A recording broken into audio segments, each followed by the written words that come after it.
This episode is brought to you by Classical Conversations. To find out more, please visit classicalconversations.com. Mueller time again. It's always Mueller Man. time. It is always Mueller time. Illinois passes bill repealing partial birth abortion ban.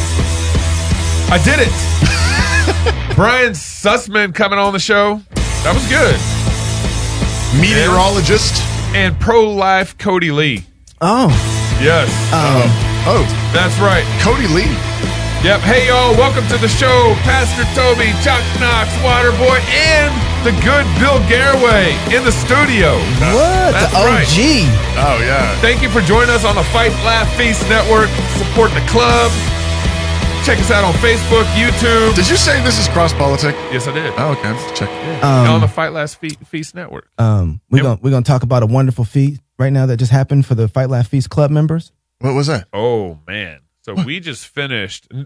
Knox just finished producing a That's elite the corporate execution. The corporate we, the It's covenantal we. covenantal we. Elite execution course with Jason Elmore on Christians in business and particularly sales. Teaching us how to execute elites. Elite sales. Yeah, it's mainly it's more. execute elites. I mean, That's what if you own a business, regardless if you're doing the selling or not, you need to check this course out. Yeah. So, and how can you get this? So our club members it should be released if the creek don't rise on Monday. So tomorrow. Yep. And all 9 sessions with the intro. So 10 sessions will for club be members. for club members. We're going to be selling this to businesses for training sessions for $1,000 or more. I mean, this really is that the price? That's the price. For small businesses all the way up. Wow. It really is a great training session. Let me tell you something though. It's really worth it. So if you even want an enterprise license, You've been us. like marinating in this stuff. I really have. And I mean, you've been trying to sell me stuff like all the time now. And I'm like, Chuck, just leave me alone, man. I'm like, I'm your pastor.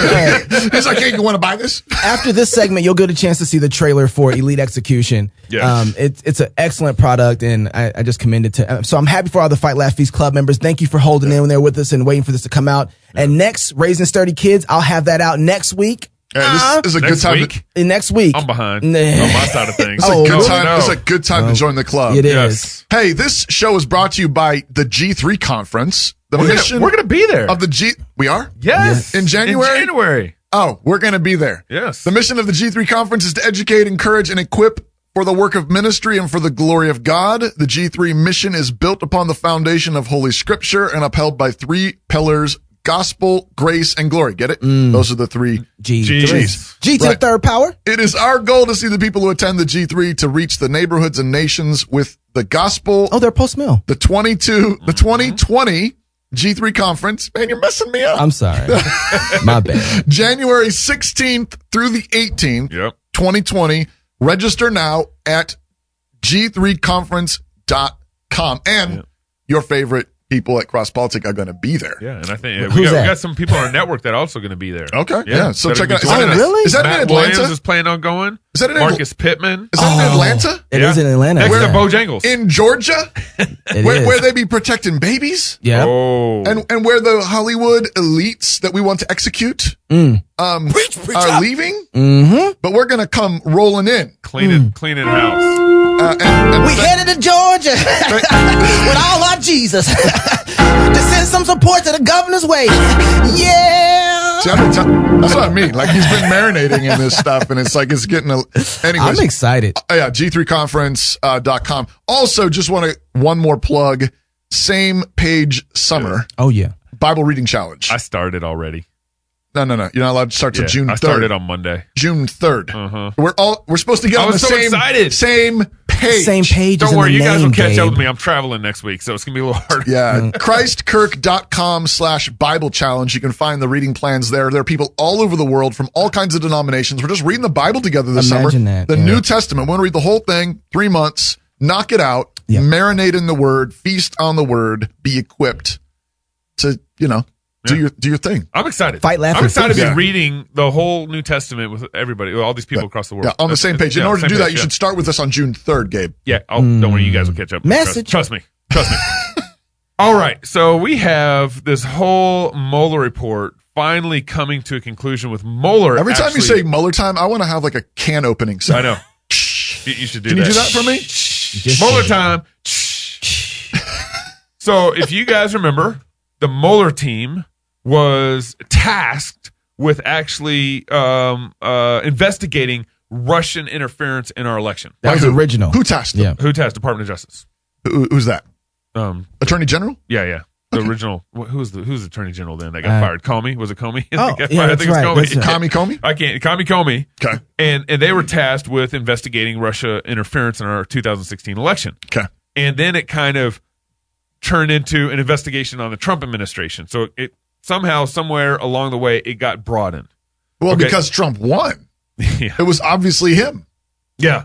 He got the favoritism from Russia. How come Obama couldn't do anything about it? I don't understand that. So Mueller finally this is the first public comments this last week that Mueller's had on this 2-year investigation. Didn't they write a huge document? Wasn't that enough? Yeah, the big report. 400. We talked about pages. that. Yeah, we talked about that. And this is like a press conference that Mueller gave. He need to write more stuff or say more stuff. He says he's outside. done. He says he's done now. Yeah. All right. So we want to highlight a couple things here. Okay.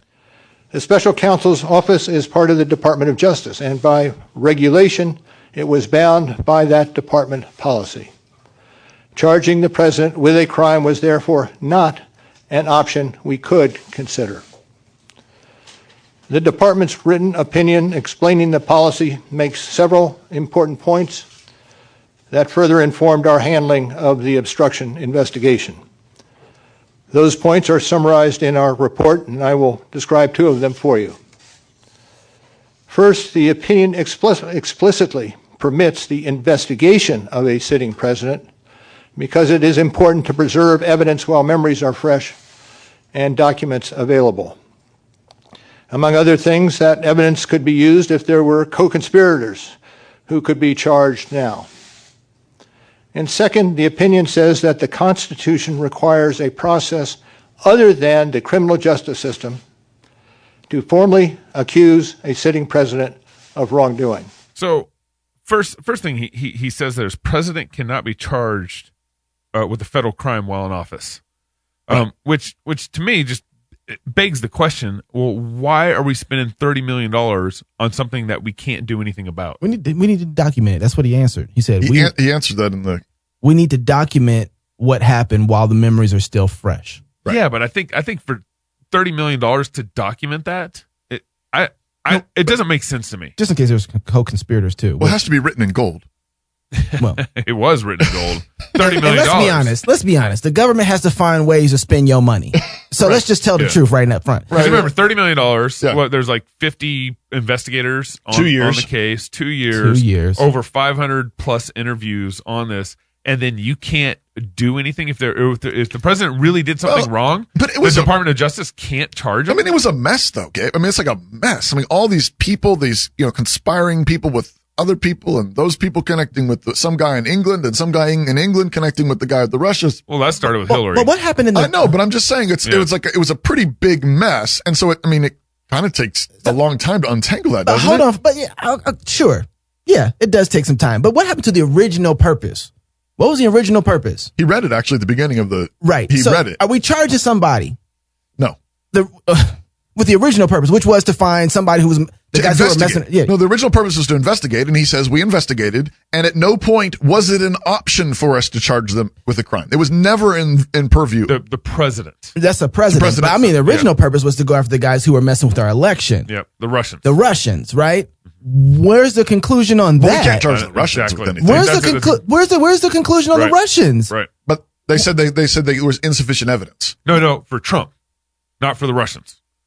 So Knox's point is that, hey, but they concluded that the Russians did something. They did so what are we doing? So where are they? Who are they? Yeah, but that's not his job. Name names. It was the original point of the investigation. Yes, but his job is to bring all that out. Yeah. His job is not to do something about it. So Congress going to work on that?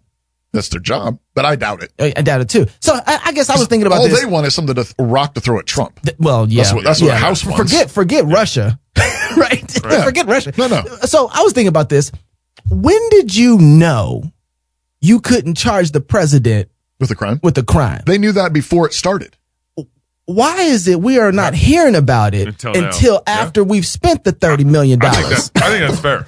I would at least like to know if I went into a courtroom or if I went to a lawyer and said, hey guys, I want to charge somebody who I can't charge with a crime. And I'll pay you $30 million to do it, to investigate it. Or whatever the case. If I went to them and said, listen, we can't press charges if you find something because but they never could. It's in the Constitution. Right. So then my point is, okay, I get that they wanted to have some sort of understanding of what happened, some sort of documentation of that. I get that. Right. So, but we gave $30 million for this. Mm-hmm.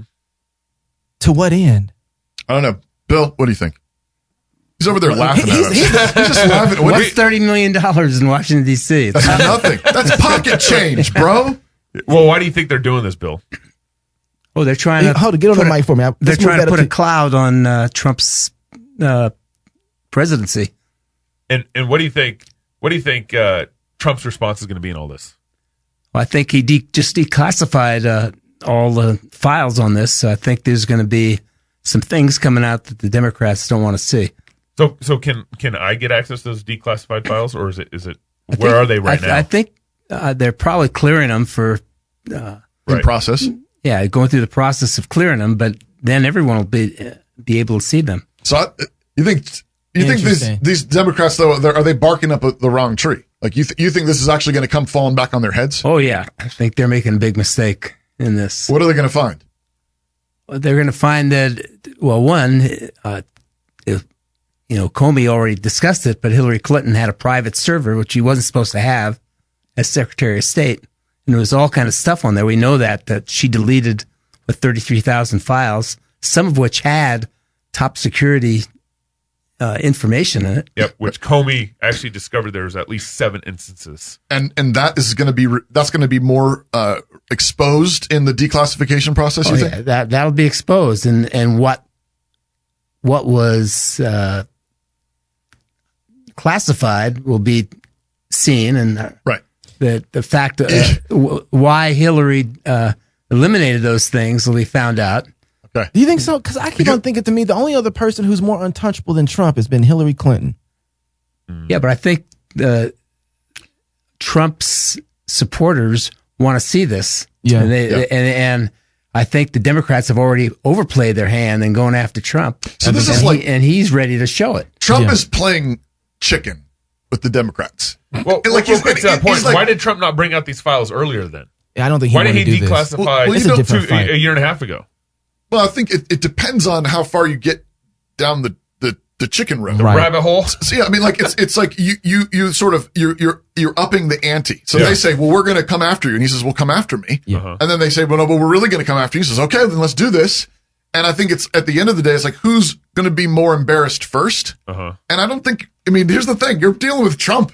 Yeah. I don't think Trump's going to get embarrassed. He says, all right. No, they've tried. Yeah, no, like when did Trump ever get embarrassed about anything? He's not been embarrassed. He's about not anything. embarrassed. Like he says, okay, you can run around here with your pants down around your ankles. Wow. Yeah. And so let's declassify them. I think, but if you don't, and there can be nothing better for America than that for that. Sure. Yeah. Let's have some transparency. How about that transparency? Yeah. No. Let's do it. So, guys, this last week was really interesting. There's kind of some battle lines that are being drawn between Justice Thomas and Justice Ginsburg. They haven't already been there? Man, did you guys? Well, this is a Supreme Court deal. So, Indiana's law was appealed to the Supreme Court. Right. And the justices put out an unsigned opinion that let the lower court opinion that invalidated part of an Indiana law that said the state can ban abortion solely motivated by race, sex, or disability of the fetus. Right. And then, but the court did allow a provision requiring clinics to bury or cremate fetal remains to take effect. Yeah. So that was the unsigned opinion, what they said about this Indiana law. So help me understand this. So Indiana wanted to ban abortions based on race, sex, or disabilities, yep. Right? Mm-hmm. Okay. And then they had another thing in there with burial. Yep. Yes, there were 2 provisions in the Indiana law. Okay. Yep. The Court of Appeals struck both of them down. Mm-hmm. That was appealed to Supreme Court. Okay. And what the Supreme Court did is it declined to hear the case regarding banning abortions for race, disability, and gender. And they just gave an opinion on it. So they didn't hear it. They just gave an opinion on it. No, they didn't even give an opinion. It's an unsigned opinion. Yeah, but the unsigned opinion is basically we're not going to hear it. Yeah. Okay.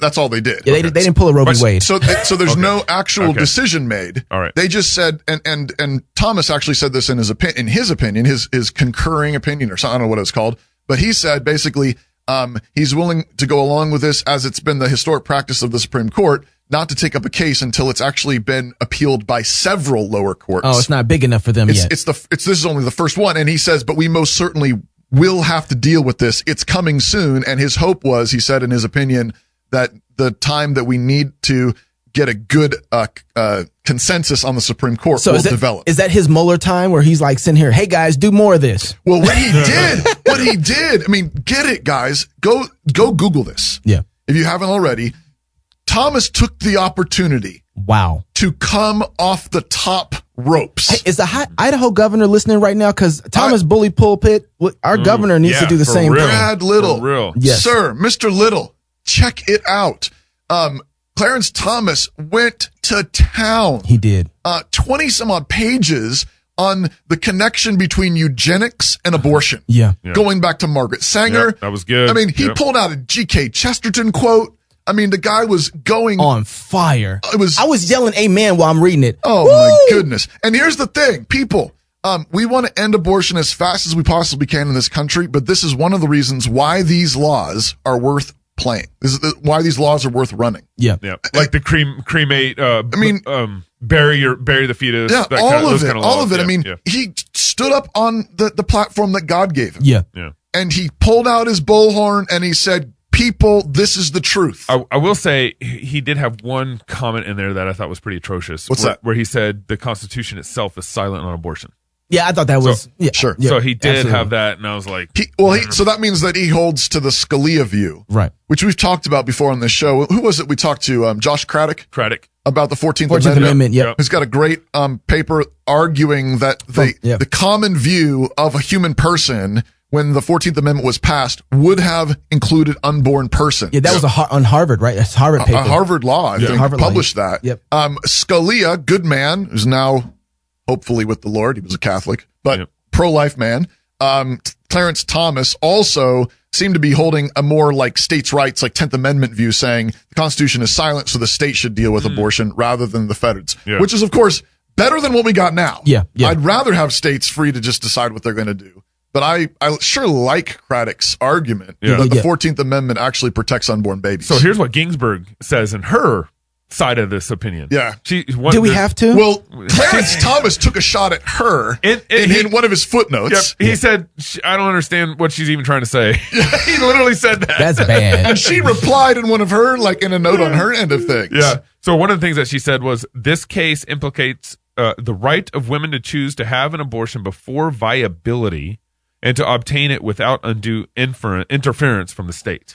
You know what she also... Before viability? Well, I believe that was... A 2-year-old? Isn't that what Roe versus Wade said, though? I think that's the language of Roe versus Wade is viability. That's what she's trying to point to. So I think she's trying to point to that. But you know what she also said? She also said that a woman seeking to obtain an abortion is not a mother. What is she? What?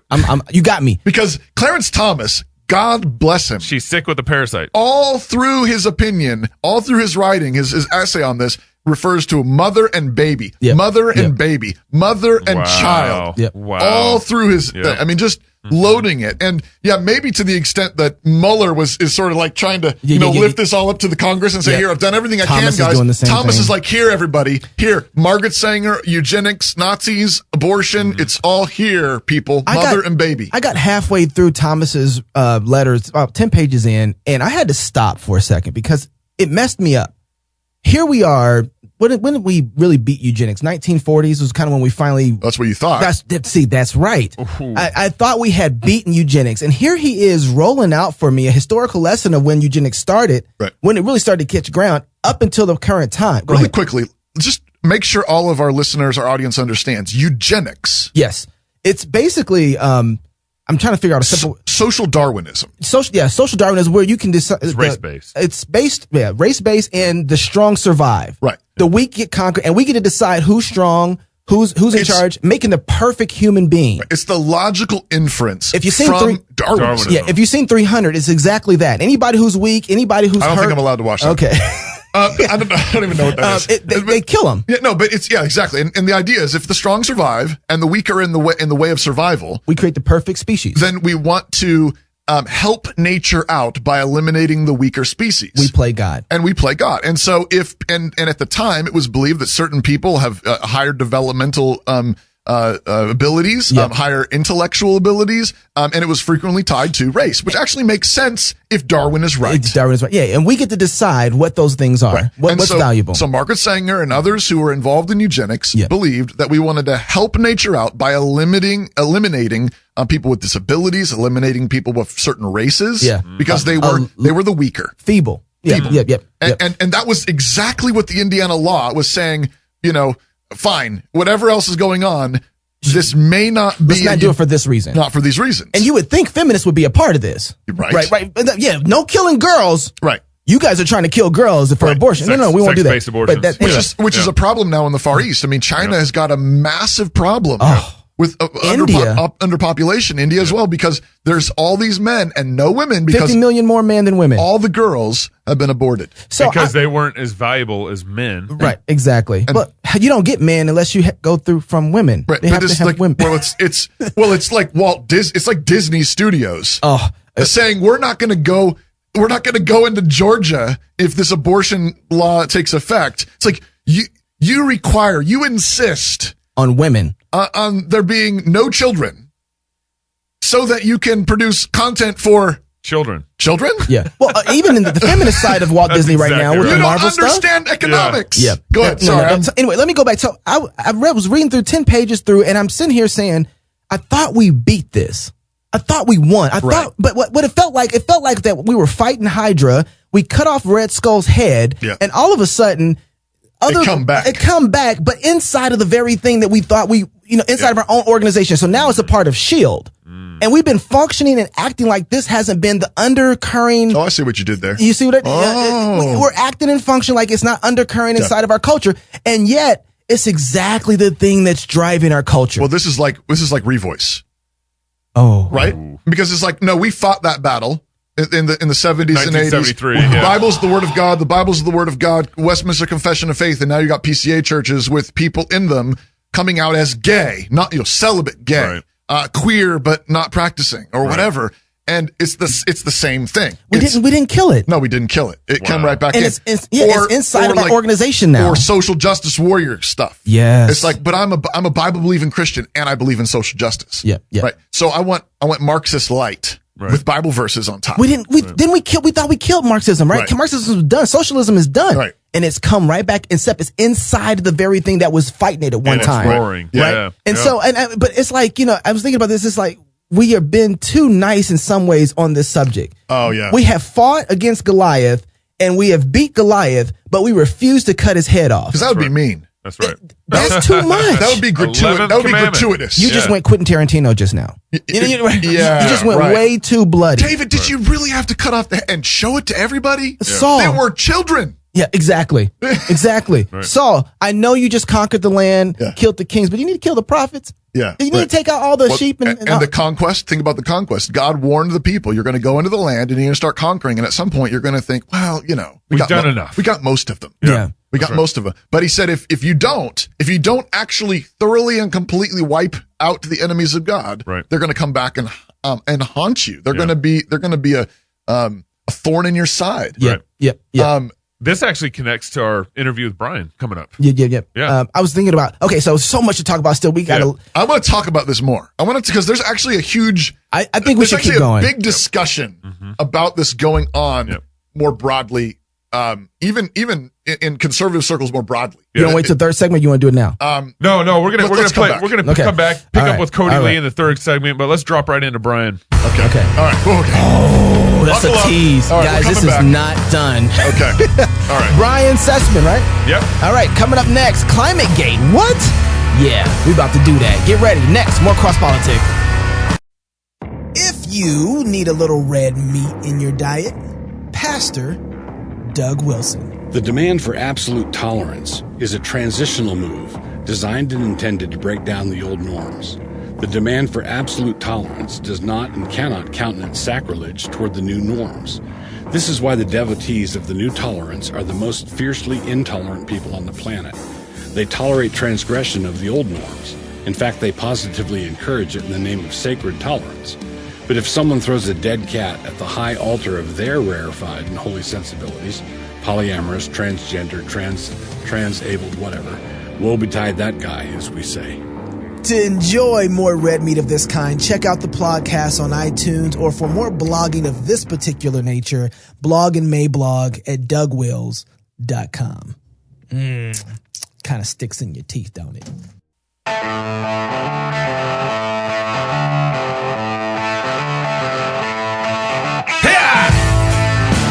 Yeah, I'm feeling it. He jumped on Bill. He made Bill jump. Bill was not ready for that. No, I wasn't ready for that. Hey, welcome back to Cross Politic on the Fight Laugh Feast Network. With us now, even now on the line, we have Mr. Brian Sussman. He graduated from the University of Missouri, went into television news, cutting his teeth managing the newsroom of an ABC TV affiliate in Columbia, Missouri. A few years later, he scored a job in Reno, Nevada, where he wore several hats, including producing and hosting a segment on the late newscast known as The Night Scene. In these nightly reports, Sussman covered the local entertainment acts currently playing in the biggest little city in the world, including comedians, musicians, and even the Reverend Billy Graham. The Reverend. Oh. For nearly 3 decades, Brian has been a top media personality in the San Francisco Bay Area. For many of those years, he was the market's top television meteorologist. They rank those. They do. Meteorologists get ranked? They do. And recognized by his peers as one of the most accurate and entertaining in the business. His accolades include nearly 24 state and regional awards for best weathercast. Gabe. Wow. I wish I could host that. From Associated Press and Radio TV News Directors Association, a handful of Emmys, and an award of merit from the National Education Association, which makes him a little suspect. Ooh. And for his enlightening science reporting. During the 90s, Brian served as a fill-in weatherman to the nationally broadcast CBS morning show with Harry Smith. He has also been involved with a bunch of work in the state of California in assisting in the adoption of foster children. Brian is the author of ClimateGate. Yep. A meteorologist exposes the global warming scam. I wonder what that book's about. And Eco-Tyranny, how the left's green agenda will dismantle America. Oh, wow. Brian, thank you so much for being on Cross Politic. Oh, it's great to be with you guys. It's just a shame. You guys need to lighten up a little bit. You need to be more frivolous and have more fun. We're working on that. Whoever wrote his bio, I need to have him write my bio. Seriously. It'd be about a sentence, though, Gabe. It probably would be. With no period. Like ... So, Brian, you've been working in meteorology for a while now, and as I've heard, it was actually this whole climate change thing that got you out of the weather business and into talk radio. What happened? This is a wild one. So it goes back. There are 2 stories. I'll keep them brief. Out on the West Coast, we have something called El Nino. It's a regular weather pattern that alters weather and climate up and down the coast and really impacts a lot of the United States. It's called El Nino. So back in the day, I had a producer who said, listen, we need to cover El Nino because Al Gore is coming to town and he's going to be putting on a conference about the climate. And I think you need to talk to him about the relationship between El Nino and global warming. Okay. And I said, whoa, hold it. Listen, there is not a credible meteorologist on the left or right who would ever try to link El Nino to global warming. So we can't do that. That's just, that's not even something anybody's talking about at this point in time. Yeah. And the argument in the newsroom escalated because my producer said, no, you're going to this conference and you're going to lead our coverage on the 6 o'clock news and you're going to tie El Nino into global warming. Wow. I said, I'm not doing it. So we had an argument, it blew up, and he said this to me. He said, Brian, your problem is you don't know which facts to leave out. Okay. Good to know. And that was like a punch in the gut. I thought, I've been doing this for a long time. I went to one of the best journalism schools in the country. And you're telling me I need to leave out facts? Yeah. That was one of the 2 stories. But it got me going in a completely different direction. And I really just became disheartened about the whole TV news biz and my role as a TV weatherman. And so I moved on to talk radio. And suddenly I was like the most beloved TV guy in San Francisco. In fact, one time Nancy Pelosi introduced me at an event. I think it was for juvenile diabetes, the fundraiser. Nancy Pelosi said, "We like Brian Sussman because he gets it." Now, I don't even know what that means, but she likes me because I got it. Oh, man. That's why we got you on the show. Yeah, we actually got you on the show because of you Nancy get it. Pelosi. Yeah, because you get it. Yeah. So, and as soon as I got into talk radio, people like Nancy Pelosi, Willie Brown, all these people who once loved me suddenly heard about my political beliefs and they didn't want anything to do with me. Yeah. So it's kind of odd, you know? It's really a strange world in which we live. Wow. So when was the first climate change scare? I mean, this is just like a decade or so old. I mean, when were the first extremists saying that something terrible was happening to the climate and we were all gonna die? Was it before or after Al Gore created the internet? This is a really good one, and you're right. We give Al Gore all those kudos for the creation of the internet, which we use every day. This is in my book, Climategate. I talk about this. I actually take it back to some of the first disciples of Karl Marx in the 1800s. Whoa. They realized that in fact, one of Karl Marx's disciples created the term ecosystem because they wanted to harness nature as a tool in which they could bombard capitalism. They thought capitalism is killing nature. Therefore, we need to villainize capitalism. We need to create a better word for this. And they came up with the word ecosystem. That was a word created by Marxists. So it starts way, way back then. So kind of bring this up to date, how did we go from kind of global cooling in the 70s to global warming now? Gotcha. Okay, good. So that was interesting. And you're right. There was a time, well, the statistic I like is the hottest, no one can refute this, the hottest decade on record was the 1930s. We have never seen heat like that since the 1930s. So if you just want to take the temperature at large over the last couple hundred years, the temperature's actually been cooling since about 1940 because 1930s were so hot.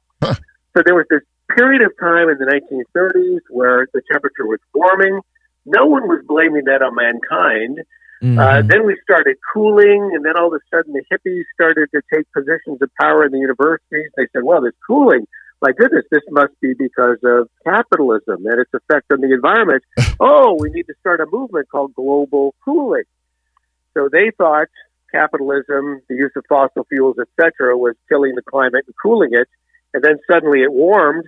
And like that, on a dime with their willing accomplices in the media, they were able to turn it around and say, it's global warming, and it's your fault. Wow. You just blew my mind here for a second ago. I'm glad we're getting to more modern time, but you know, right now we're facing our culture. In our culture, Marxism is permeating everything, right? And we're just now. I think a lot of people, especially Christians, just now catching up to it. It's even hit the Christian church to where it's social justice issues, all this permeating. But when you go back, you start talking about climate change actually coming and originating from Marxists and his students. How in the world, what's that connection? What does that look like? Yeah, it's amazing because Marxism does have a current appeal that folks are really embracing.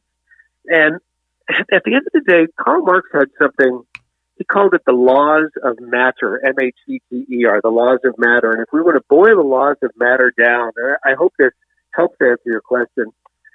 If you were to boil the laws of matter down, it would say some of us are born with a better brain than others. And those with the better brain have some sort of almost metaphysical requirement to be in charge. The people with the better brains need to be in charge of all the people with the lesser brains because those with the lesser brains, if left to their own devices, will kill one another and destroy the planet. So you have all of these young people now who are embracing Marxism. They don't have a fear of God in their lives. They don't believe in an almighty being like, you know, the God of Abraham, Isaac, and Jacob. They might believe in some sort of higher power, but it's more metaphysical. So these kids nowadays are saying, yeah, well, I've got the better brain. I went to the really good university. I'm looking at all these these right-wingers out there and these conservatives and these Christians that believe that Jesus actually rose from the dead. No, somebody's got to be in charge here. And I think that's kind of where it starts. And they don't want to look at the facts. When it comes to global warming, climate change, we've got a whole generation now that's been raised on this stuff since they were 4 or 5 years old. So of course they believe it because they've never been presented with the opposite argument. So then that says a lot. That says enough a reason why to get your kids out of the government schools because they're dominating the education system, and so they're discipling your kids in Marxism. But what are the it's like Alexandria Occasional Cortex. What she's doing right now? What is she doing to try and how are they implementing Marxist ideas through their plans? What does that look like for a lot of people who won't see the connections? Practically speaking, yeah. Yeah, practically speaking, well, when she talks about the Green New Deal, she's talking about something that's been tried in so many different countries, right? And we've seen the disastrous results.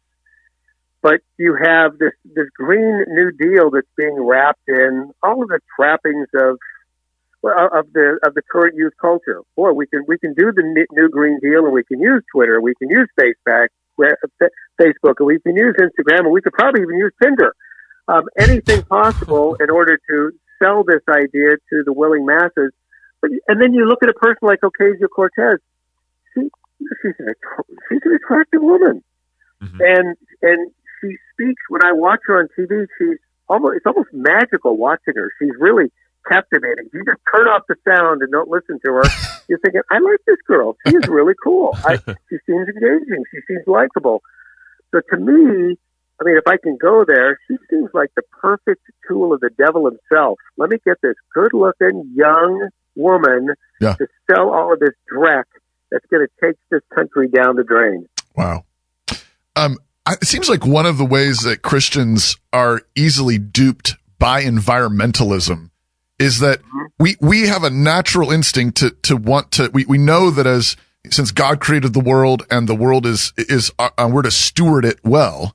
When somebody comes along saying you're ruining the environment, you're not being a good steward of the environment, we are easily guilted. It pricks us, yeah. And so we start, hurrying to separate our trash and make sure that we're not flushing our toilets too much, or maybe we buy a smaller vehicle because we don't want to be putting CO2 emissions into the atmosphere because we're supposed to be good stewards of the environment. Right. Brian, I mean, help us out. I mean, should we be feeling guilty about these things? I mean, how can we be good stewards of the environment but not get suckered into this environmentalist Marxist statism? Right, and we need to separate the two. I think to myself of so many. Well, here's great case in point. I had some friends over at the house recently, and I've got a beautiful vegetable garden. I'm really proud of the vegetable garden. I raise, I'm living in California. I can raise crops all year long. You're a hippie. And everything natural, no fertilizer, no nothing. It's beautiful, and that's what these people were amazed with. There's very liberal people, Stanford graduates, Cal Berkeley graduates, but friends that we've had for years. Sure. And they were laughing because they thought, they said, you're gardening like a hippie. I can't believe this. You're a right-wing talk show host. Yeah. And I said, wait a second, stop, please. I love the environment every bit as much as you do. And by the way, all of the farmers in America and all of the ranchers in America and the people that are raising our food and raising our meat and the foresters in this nation, guess what? The bulk of us are conservative people. Uh-huh. So to me, we are the stewards of the environment. They're the activists that don't know their head from a hole in the ground. We're the people out there doing it, and we love it, and we relish it, and we respect it. I think part of the problem is we've kind of let them define what it means to take good care of the earth. Not use plastic bags, put acidic batteries in your car or whatever. But God's the one that gave us the definition of what it means to be good steward of creation, and that means taking dominion. That means ownership, right? That means personal responsibility of your own property and how that works out practically in your life. It seems like there's a fundamental difference too between how you view man. Is mankind essentially damaging the planet? Are we essentially, Parasites? Parasites. Yeah. Or are we actually a force, all things being equal, for good? Right.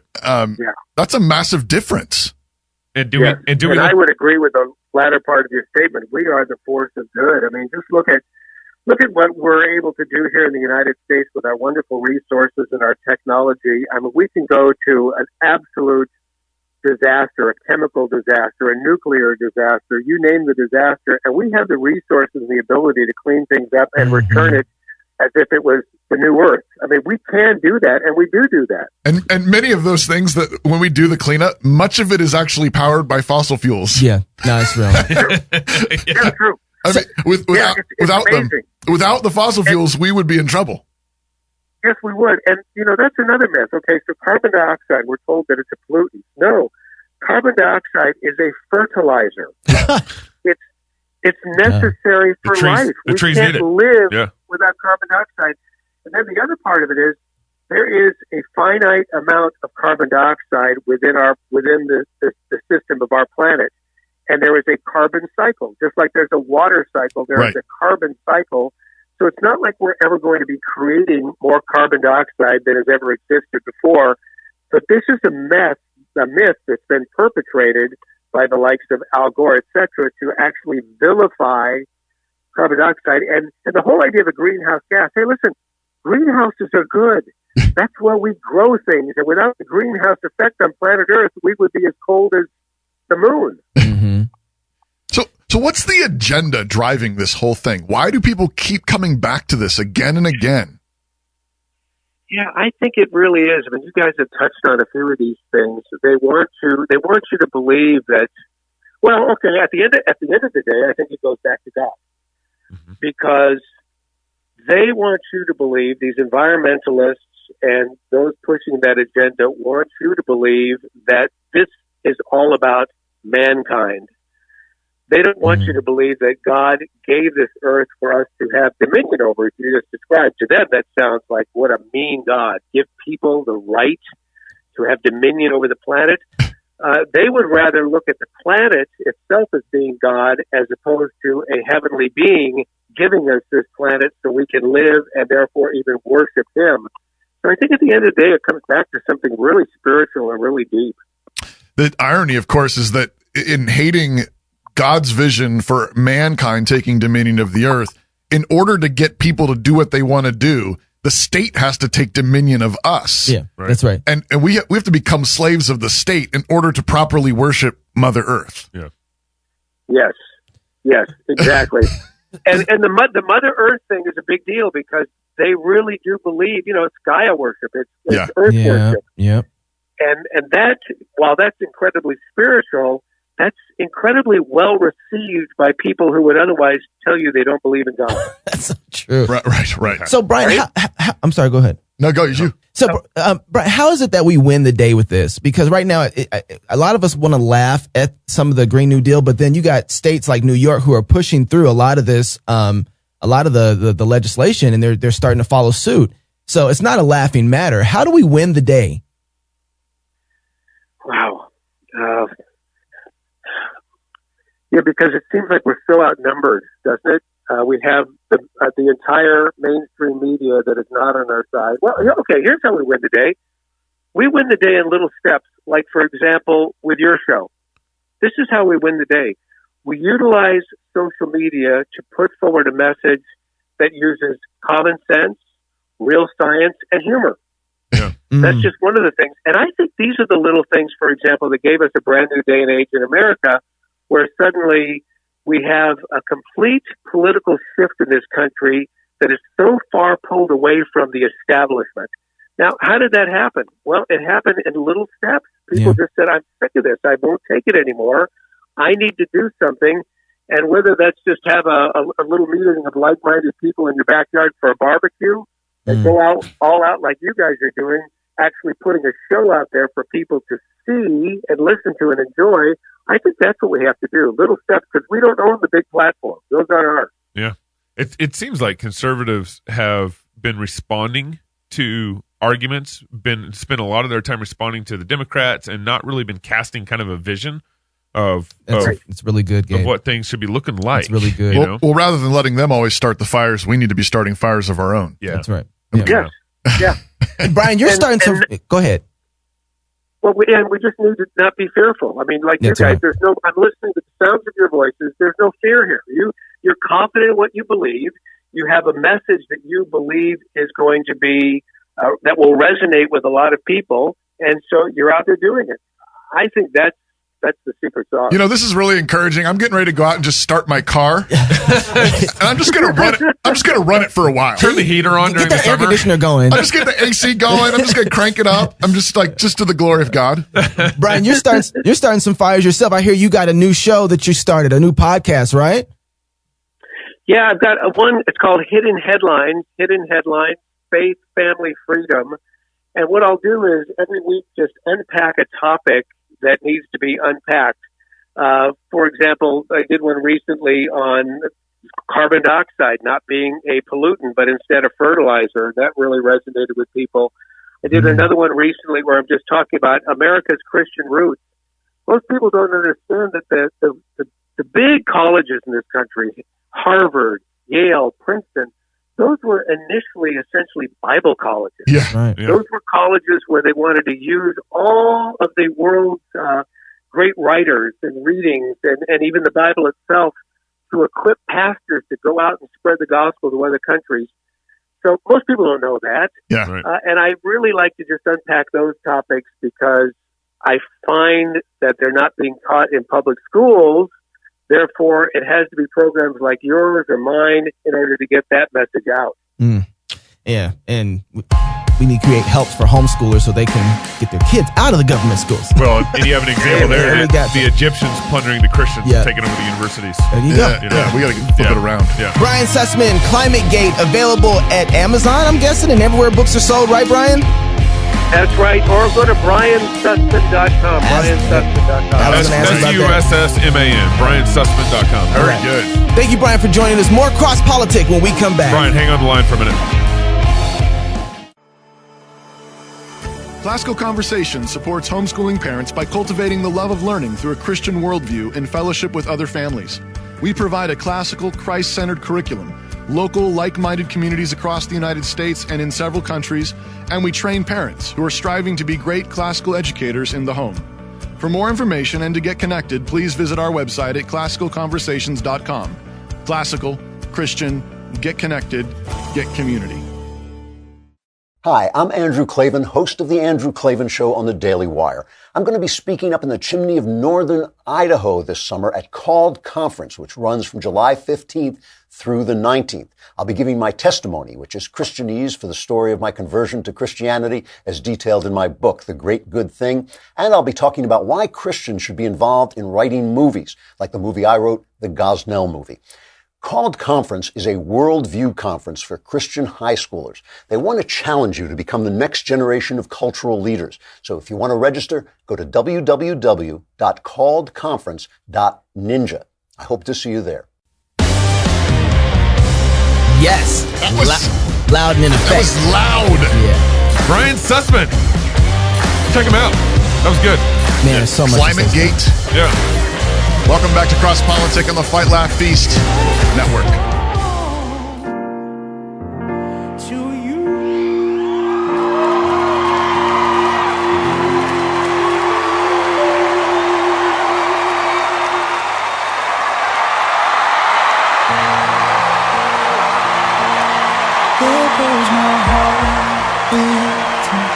Well, first of all, I will tell you that all four judges and everybody in this room were up on their feet. I will tell you that. You got to know that. You were wonderful. Not only do we feel the authenticity of what you do, but you're a great inspiration and a great talent, and it was amazing. Thank you so much, Julian. I know everybody needs a voice and an expression, and I really feel your heart, your passion, your voice blew all of us away. So I just want to say that I heard you and I felt you, and that was beautiful. Thank you. Simon? Listen, what just happened there was extraordinary. I mean, really extraordinary. I don't know what it's like to live in Cody's world. All I can tell is that you obviously have an amazing relationship, the two of you. And your voice is absolutely fantastic. You have a really beautiful tone. And thank you so much for trusting us on this show. I'm going to remember this moment for the rest of my life. Thank you. I'm a new judge this season, and I'm also a new mom this year. And congratulations. It's the toughest job I've ever had and the most rewarding job I've ever had. You just want to give your kids the moon, the stars, and the rainbows. And tonight, I'm going to give you something special.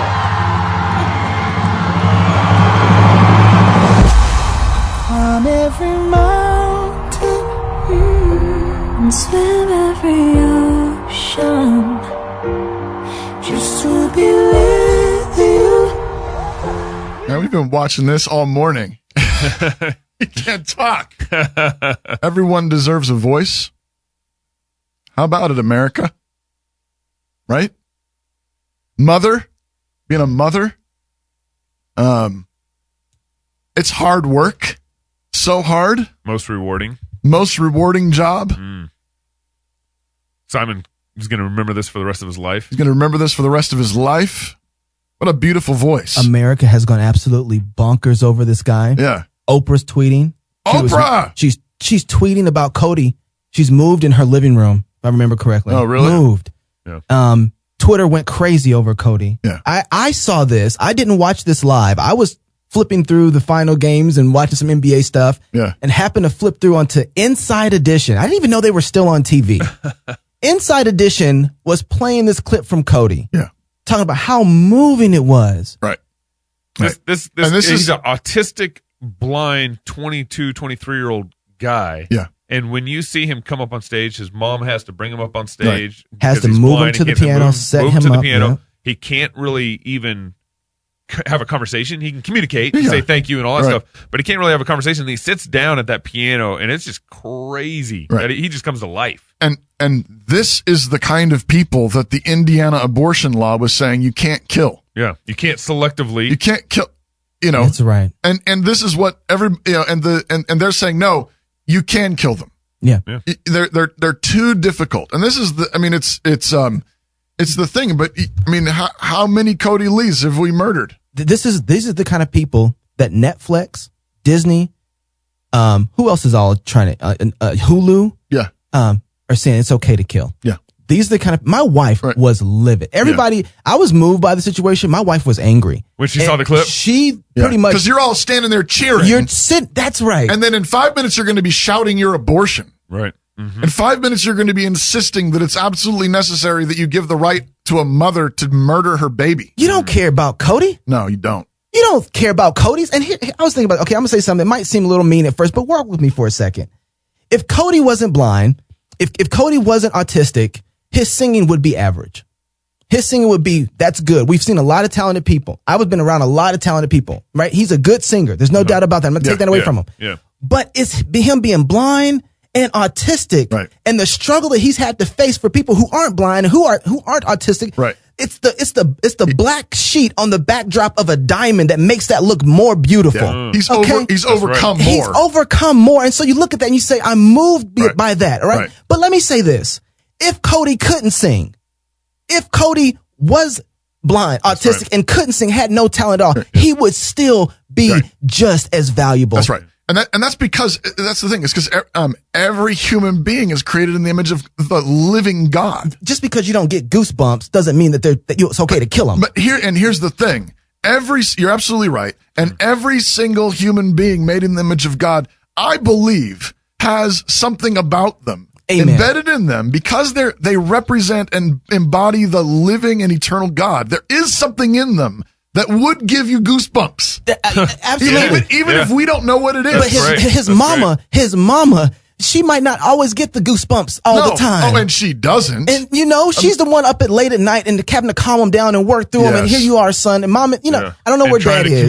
Trying to build a relationship with the son who can't communicate. What's the girl's name who gave him the buzzer at the end? Gabriel Union. Yeah, so Gabriel Union, I mean, she she recognized that, which I really appreciated. Yes. This is like, you don't get to this point without a mother loving you. That's right. That's right. And so she recognizes it's hard work. Yes. It is hard work. And this is the thing. I think one of the fundamental undergirding problems in all of this is a philosophy, is a worldview of despair.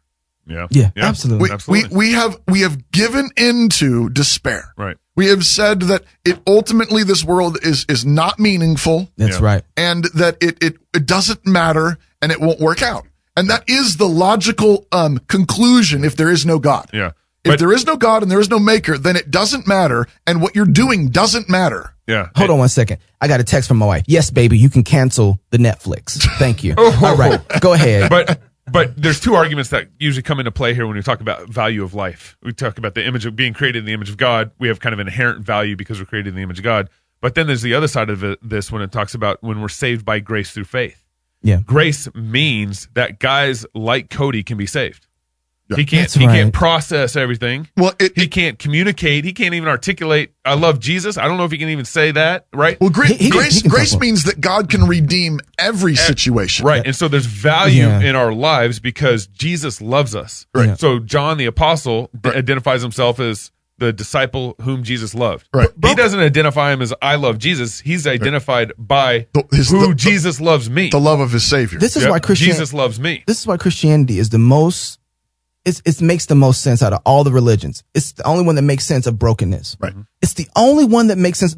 Brokenness, God is the only God that makes brokenness mean something, have value to it, and bring joy from it. Not because he leaves us there. No, it's because he redeems He's the us. Lord of it all. That's right. He is the sovereign God of it all. And so he can take every single broken piece by his grace and he can put it back in together. I mean, because he's done this over and over again. That's right.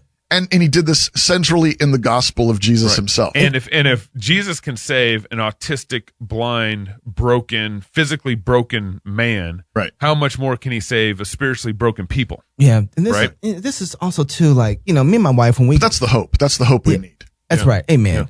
Yeah. We've had 6 kids, and every time we stop going to doctors for checkups. We go now for the last checkup, usually. I know that's another story. But one of the things that they always, because we don't like what they do. Right. What they usually do for us is they say, "Hey, do you want to know if your child has all these different defects?" And we say no. And they're like, "Well, you might want to know because if so you can make some decisions." And my wife, Sharon, big and pregnant, almost loses it. What kind of decision do you think we gonna make? Right. Yeah, you've been around some bad doctors, man. Yeah. I'm telling you, because we only had that one time, and that was with we told you about that. I'm going to tell you, I think it's because we're black, and I'm not even joking. Right, I really do think. Absolutely, I do. I think it's They might not have the same. We have the highest rate of abortions. Right. Yeah. Why not? They can. That's a moneymaker for them. Yeah, they assume. You know what I mean? They assume you're in the market. Exactly. By default. And you already have 3. And exactly. And our kids come with us to this, so we got 3 sitting there, 4 sitting there, 5 sitting there. Yeah. Why not this? And so we stop. And so we tell them that's not going to happen. We don't need to see this. Yeah. And it's like, but if you. Let's say that's eugenics. That's eugenics. Exactly. That's exactly right. It's popular and it's accepted, and they will have their job tomorrow. Yeah. And when they should have gotten fired. Yeah, exactly. And so we haven't killed it. But let's say that God gives you a child that's broken. Yeah. I know it's tough. I know it's hard, but you can take that and say, God, here it is. Right. What are you going to do with it? Right. And the same thing is for rape. That's right. Same thing for incest. That's right. All these, whatever the situation was, whatever the brokenness was. Let them use it. Right? There's no situation that's so busted, so broken. That God can't fix it. God can't fix it. Yeah. And that's why we believe in the gospel. Amen. Right? And this is why look at what Georgia needs some support right now. Absolutely. Yeah. All Georgia has to do to win, because you got, if you don't know this, all the major movie companies, right, that are there, Netflix, Disney, Time Warner, even some of the directors are refusing to do films in Georgia right now because of their pro-life stance, which, by the way, all the abolitionists are saying is not enough. Yeah. The fallout is enough. Absolutely. The fallout is enough. Yeah. It's purging the system. Okay. Right. We are engaged. We are engaged in the fight. So everyone should go on vacation in Georgia. You should go to G3 conference in Georgia. But let this happen and support your say. Hey, governor, write the letter to the governor. Yeah. Stand strong. Yeah. Praise God Do for your you. thing. Praise Yeah. God. Don't let them. We had a sheriff that's going to be coming in, and he talks about this. He said, our elected officials need to know that we stand behind them, not just in the fact that we're there when it's time to vote, Yeah. but we're there when it's not. Right, when they're standing up. When they're standing when they're up. actually practicing courage. Yep, that's right. Practice it with them. Yes. And don't let them stand there by themselves. Listen, if you see this onslaught, if you got this onslaught coming against you, how would you feel about this? Right. Well, you feel different if you had an army of 400,000 or 500,000 people behind you saying, So we got your back. We got your back. We got your We back. ain't going nowhere. We got your back, Georgia. That's right. We're standing with, and this is the thing. Also, the flip side of this is Netflix and Disney and Nike and so on. They're actually in the culture war. They're showing their flags. They're these they're businesses. Yeah. And they are running the flags up. Yeah. And they're saying, we're in this. And Christians, where you at? Yeah. Well, we're doing the other thing. We're scared to attach ourselves to things that might show our flags. Oh, man. Well, we're That's doing right. we're scared. But we need to do the opposite. Because there's a good example in California right now where they just made it legal to have free abortificants on all college campuses statewide. So why shouldn't Christians say, I'm pulling my business out of California? Yeah. Run the play. They made it mandatory, not just legal. That's It's right. not just legal. Yeah, it's They- mandatory. Three abortions. Yeah. On college mandatory campuses. on all college campuses. Why aren't Christian businesses saying, hey, I'm done. If you're going to do this, right. We're pulling out. Yeah. We need to. Netflix is doing it. Time Warner's doing it. Yeah, that's right. But that's the thing is, I think Christians, this goes back to your point you made earlier about, we think that cutting Goliath's head off is gratuitous. That's Too right. far. It's too far. Yeah. And Christians are afraid of being seen as mean. Yeah. Not nice. Yeah, that's right. And so we pull back. We don't finish the conquest. We don't chop off the head and hold it up for everybody to see. Right. The prophet who told the king, strike the ground, and he struck it whenever. Had you struck it more? A couple times, and he says, you need to strike it more. Yeah. Right. Don't you want to win? Preach, preacher. What you And Christians need to get up. Yep. And they need to show their colors. Now, you don't have to be a jerk. No. You don't have to be belligerent, but you can stand there and say, no, I'm not going to stand here while you're murdering babies, while you're murdering people like Cody Lee. That's right. Well, you say that's okay. No, I'm not. I'm not with you. You're crazy. That's right. You're insane. Yeah. That's right. But you want to murder these people made in the image of God who will make and build and paint and create beautiful things. Yeah. Because they're made in his image and because Jesus died for their sins. Matt Williams needs to take this on and talk about how businesses who are in Georgia can be. He needs to continue to do that. Well, when we talked with what's the guy named Shiro, Mike Shiro Mike Shiro from C12 with C12. I mean, he was talking about this already. He said, actually, if you aren't already, you don't have your Christianity already sort of embedded in your company's business. Culture, you're actually going to be in more danger of looking sort of erratic and sort of capricious. If you try to reinsert Christ into your business if you suddenly climate. start Yeah. saying, Yeah. well, I'm a Christian company, rather you need to write it into your bylaws. You need to make it part of your company's culture and just run it up the flagpole and be like Netflix, be like They've Disney. already put it in their culture. You know, one thing too, Disney especially, while Christians are concerned about showing their flags because they don't want to lose money, that's what it's about, and they don't want to get pushed aside, and they don't want to have, it's a fear issue as well. But one of the things that I've noticed is that Disney keeps tempting Christians. What are you going to do? They put the feminism everywhere. Yeah. They started putting homosexuality everywhere. Yep. And now they're pushing the abortion issue on you too and say, eat it. Yeah. They're force feeding us. And they're playing chicken with us. And they're saying, you won't do it. And they don't think we'll do it. You won't step away from Disney. You're going to go to the next Disney. You're going to go watch Aladdin. Marcus Pittman laid out Aladdin, the new film Aladdin I with saw Will that Smith. he did. I haven't read it yet. And I read his piece on it, and he needs to do a whole show on it, right? It's great. But their worldview, no one's playing a neutral game here, guys. No. Yeah. They're permeating their worldview in the things that they're sending to your kids. If you think government schools are bad, how bad is Disney? Right. Man. But here's the deal. Is like Christians, there's two things going on. Is one, Christians don't realize that we're in a battle. Most of us don't. And then secondly, if we do realize that we're in a battle, we don't know how to fight. We don't know what hills that we should take and what hills we should just, not worry about right now. This is the whole, I think, discussion between incrementalists and and abolitionists. Right. It's like, hey, we got that hill. It's okay. It's good. Louisiana, Missouri, by the way, is a Democratic governor. It's a Democratic governor. I would call it a Democratic state at that point. Even though some people would disagree with me, but Democratic governor, they just banned abortion within the 6 week. I think it was their 6 weeks, 6 to 8 or something like that. But it's basically a heartbeat bill for the most part. And that's a hill to take. And it's if we do abolish abortion eventually, there's going to be some hills that we're going to need to correct. Yeah, after sure, that, of course. But it's not a problem though, because every time you have a law that you pass that basically supersedes previous laws that were put into practice, people just toss it away. Yeah, we're not done. We're coming for the rest of it too. Yeah. But what the shame of that is that for instance, we're in Idaho. Yeah. What are we doing? How is a Democratic governor in Louisiana showing up a conservative state like Idaho? Yeah. Man. How is a Louisiana governor, liberal Democratic governor, showing up the state of Texas? Yep. How is it showing up conservative place? That should not be the case in any way. Right. And we've tried here in Idaho. We've tried to get some things, and so we need to work harder. I know that one of the things that we need to do is have some wisdom in this. Communicating at the right time. Yeah. On the issue, in the right place on the issue. You need to know, when does your state session begin? That's right. For example. Yeah. It's not just all the time. Right. No. Different states have different sessions that begin on certain dates, and there's certain dates on which you can introduce bills, and we need to be thinking strategically like this. Right.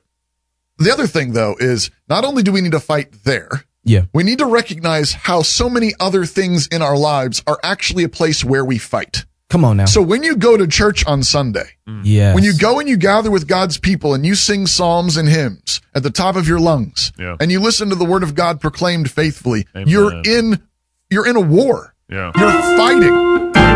And the book of Revelation is a crazy book, and people don't know what it means and think it's all kinds of crazy things. Yeah. But there's one thing you can see very, very clearly. John is witnessing a worship service in heaven. Right. And when he sees worship happening in heaven, judgments fall on the earth. Amen. This is what happens when you worship. Yeah. This is why worship is so central and so significant. It's not just something you do on Sunday. It's not just something that is a nice thing to do. You need to give yourself to this.